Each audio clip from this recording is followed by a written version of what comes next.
Is this where you do all your production for Ravines Winery? Now make all of my wine in a little corner here of the White Springs Winery. It's really a state-of-the-art winery. It happened to have been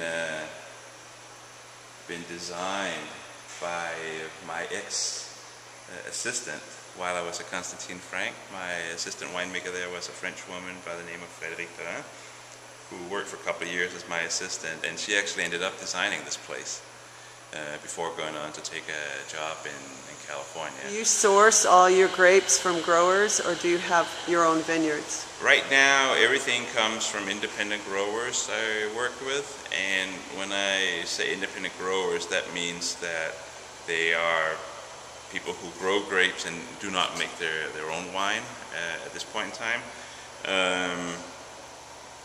I basically went cherry picking through the Finger Lakes, variety by variety, vineyard by vineyard, and probably like any winemaker, I think I found out where the best grapes in the Finger Lakes are grown. The relationship between an independent grower and a winemaker is very much the same as the relationship between a vineyard manager and a winemaker within the same business.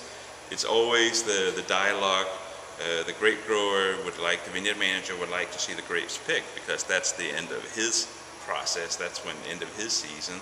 And the winemaker would always like to let the grapes hang as long as possible to give the highest optimum potential for making high quality wines. It's the same dialogue whether you're talking with an independent grower or with your own vineyard manager. We knew from the beginning that we were not making wine only for the local Finger Lakes market. From the beginning, it was already in our plans to get the wines out to the cities to have a little broader reach with the style.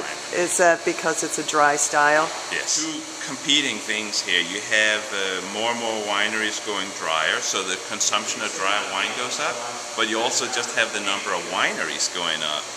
So the two kind of balance out. A lot of people question why I would want to do that, like it's choosing an unnecessary difficulty, but I think in order for the Finger Lakes to go further, to get more wider recognition, we have to go to a more acceptable style of wine, not just by the local community, but the wine world at large, and that does mean a drier, balanced style of wine. So might as well start from the beginning this way. Yeah.